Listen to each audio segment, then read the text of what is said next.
72 previous attempts had failed. Could a night shift mechanic with a community college degree solve a $5 million engine disaster that top engineers couldn't fix?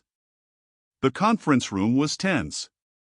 Every investor, engineer, and livestream viewer was staring at him, the man everyone called the janitor. Yet, Malik Thompson's calm eyes betrayed something no one had noticed before: certainty. The massive engine in front of him had defied the brightest minds from MIT, Stanford, and even Munich's finest, for nearly 2 months. And now, all attention was on a man who, until yesterday, was sweeping floors and emptying trash bins at Zenith Motors. Victoria Langston, the company's CEO, smirked from the corner, her designer heels clicking on the marble floor. She had orchestrated this moment as a public test, a humiliation spectacle disguised as a technical challenge. "Fix this engine, Malik," she said, her voice dripping with condescension, "and I'll personally promote you to lead engineer. Or, maybe even marry you." The words echoed like a taunt. Cameras flashed. Livestream notifications pinged. Over 45,000 viewers were watching worldwide. The stakes were clear: 6 weeks of engineering failure, millions wasted, and a corporate reputation on the line. But Malik didn't flinch. The room smelled faintly of motor oil and freshly polished metal. A wall-to-wall conference table was covered in blueprints, digital tablets, and scattered diagnostic equipment. Engineers whispered calculations, unsure whether to watch Malik or their own screens. Dr. Helena Roth, Zenith's chief engineer with 35 years of experience, leaned over the schematics. Her fountain pen hovered like a conductor's baton. Klaus Becker, representing the German investors, adjusted his glasses, a mixture of impatience and skepticism on his face. He had flown in to oversee the project personally, expecting efficiency, and certainly expecting Malik to fail. The problem was precise but devilishly complex. The AI-controlled prototype engine had a consistent knocking issue at high RPMs. Previous attempts to recalibrate the software had failed. Hardware replacements had been attempted. Even hybrid AI-human diagnostic teams couldn't identify the root cause. Every solution had been attempted and failed. Malik silently inspected the blueprints, his fingers tracing measurements with practiced ease.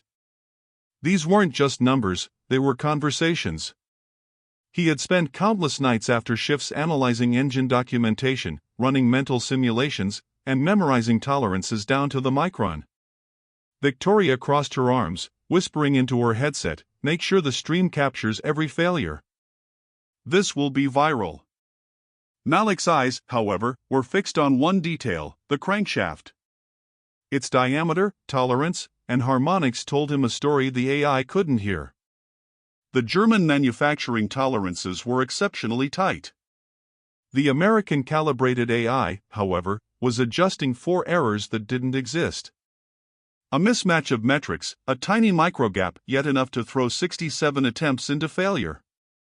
Malik pulled a digital caliper from his toolkit, his hands steady, precise, almost hypnotic in their movements. "The crankshaft," he began, addressing the silent boardroom, "is machined in Stuttgart at 87.62 mm, tolerance plus or minus 0.001 mm. The AI is set for 3.450 N, which converts to 87.63 mm. A murmur ran through the room. Dr. Roth frowned. "That's mathematically identical," she said. "Mathematically, yes," Malik replied, "but mechanically, different. The AI sees a deviation that doesn't exist. It microadjusts, throwing pistons, rods, and timing chains out of sync. It's like asking a pianist to correct a perfectly tuned piano." Klaus Becker's brow furrowed. Marcus Reynolds, a young MIT-trained engineer, leaned closer to the schematics, whispering, he might be right." Malik continued, moving from component to component. Pistons, valves, timing chains, all manufactured to exact German tolerances, all misinterpreted by AI algorithms designed for broader American tolerances. He sketched diagrams on a pad. The numbers weren't just calculations, they were a visual narrative, showing cascading errors and misaligned frequencies. Victoria's live stream exploded. Engineers from Ford, Tesla, and other international firms were commenting, questioning, and admiring in real time. Hashtags like underdog engineer and mechanical justice began trending on social media, even as Malik silently calculated the next step. He didn't need anyone to believe him yet. He needed to confirm it. And that meant testing an elegant, low-cost solution he had envisioned long before anyone even thought to check the AI's assumptions. Malik didn't rush. He treated the engine like a living organism, feeling every vibration through the steel floor beneath him. "Look here," he said, pointing to the timing chain, "the AI is micro-correcting for a tolerance that only exists in its programming. Every unnecessary adjustment amplifies the knock. It's a feedback loop, invisible to conventional diagnostics but deadly in practice." Dr. Roth leaned in closer, her professional curiosity now fully engaged. "You're suggesting that the AI is overcompensating?" "Yes," Malik said calmly. "And it doesn't realize the machinery is already perfect. It's trying to fix perfection, and that's why every previous attempt failed." The room fell silent. Even Victoria, who had been filming and narrating her livestream mockery, froze. She couldn't hide the flicker of uncertainty in her expression. Malik moved to a storage cart beside the engine, pulling out a small, round device roughly the size of a hockey puck. "A harmonic dampener," he explained. "Instead of reprogramming the AI or replacing the components, this will act as a translator between the AI's expectations and the engine's true precision. It bridges the frequency gap." "That's it?" Victoria gasped. "You're telling me the $60 piece of metal fixes a $5 million problem?" "Yes," Malik replied, his voice calm, but each word carrying the weight of confidence earned over countless nights of unseen work. "Sometimes the most elegant solutions are the simplest. The engine isn't broken. It's just misunderstood." He began installing the dampener, his hands moving with the confidence of a surgeon. Each bolt, each alignment, precise and deliberate. Marcus Reynolds whispered to Dr. Roth, "I've never seen anyone move like that, like he's communicating directly with the machine."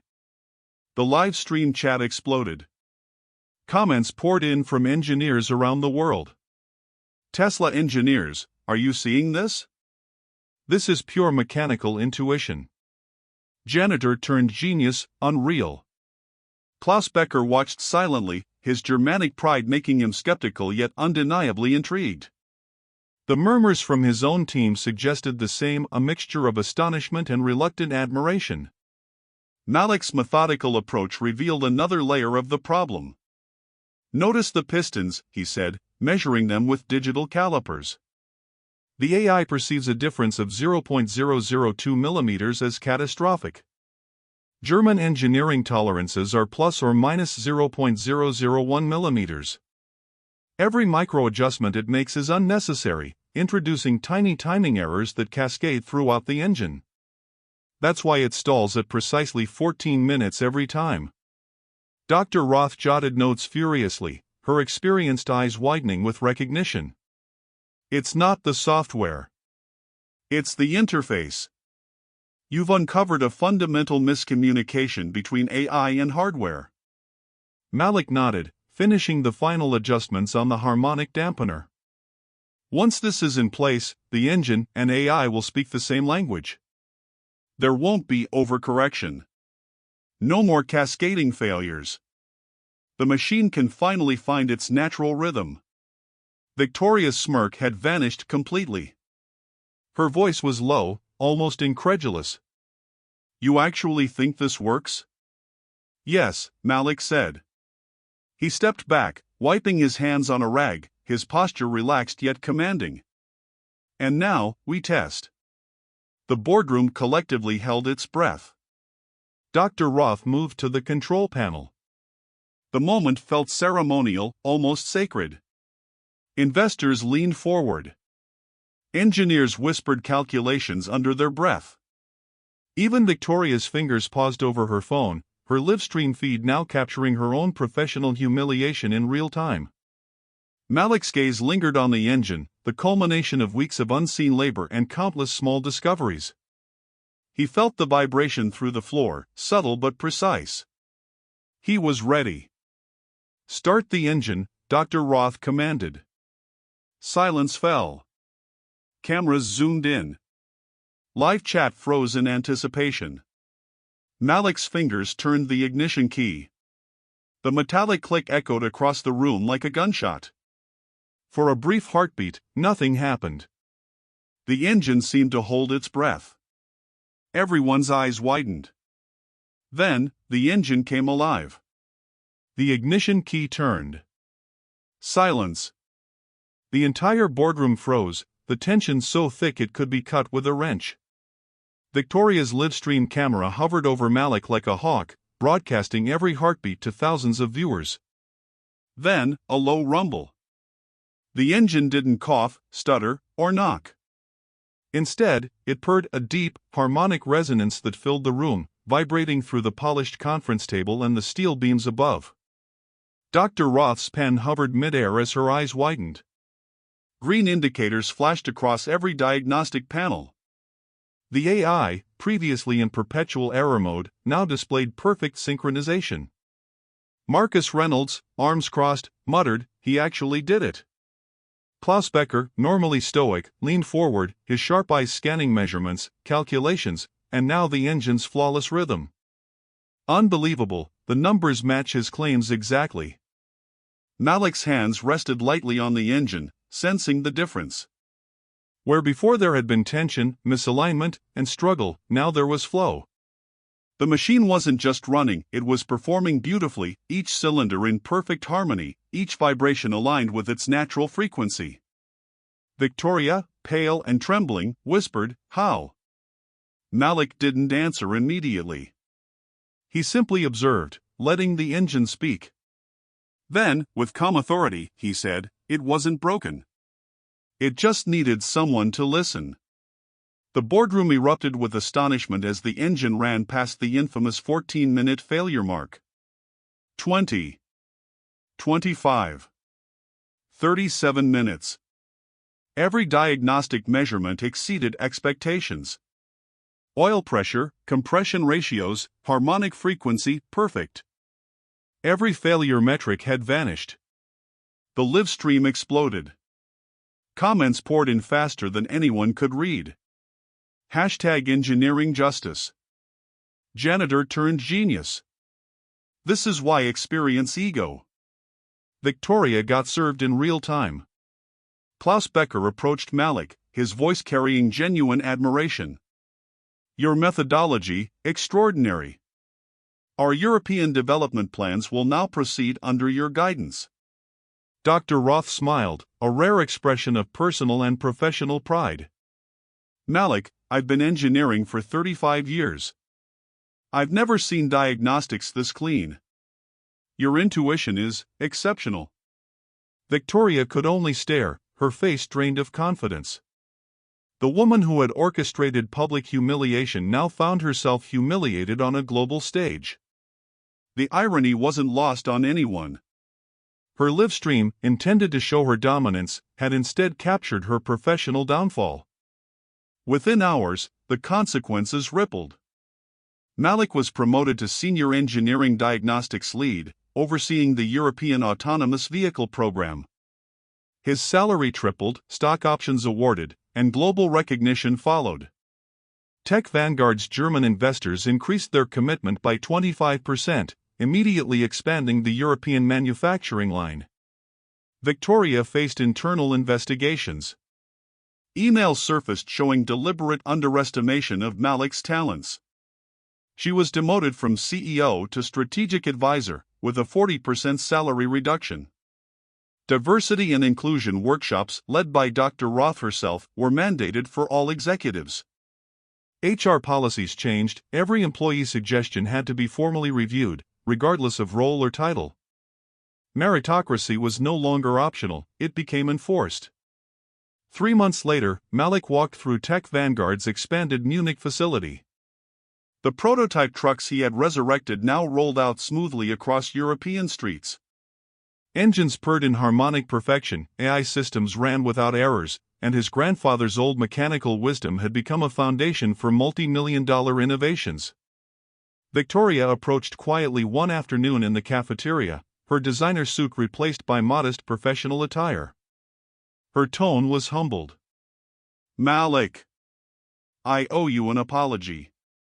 And I'd like to learn how to build inclusive leadership practices." Malik smiled, remembering the lessons from his grandfather. Everyone deserves a chance to grow. The question is whether you're ready to listen. Social media continued to celebrate Malik's rise. #Engineering Justice trended worldwide.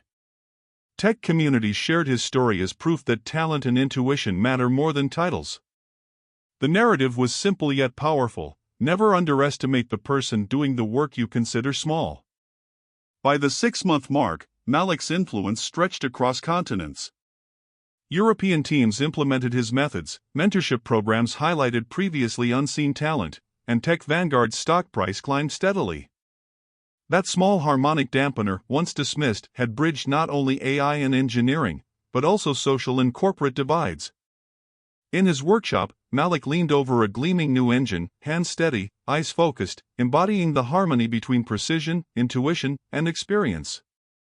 The camera would have captured a man no longer merely maintaining machinery, he was shaping the future of engineering, one perfect vibration at a time. The lesson was unmistakable: true genius often hides where you least expect it, and justice, when it finally arrives, resonates like perfect harmony. If this story inspired you, smash that like button, subscribe, and hit the notification bell to catch more tales of genius, justice, and triumph. Drop a comment below sharing a time someone underestimated you, and maybe your story will be featured next. Remember, never judge by appearances, and always listen to the voice of talent. It might just change the world.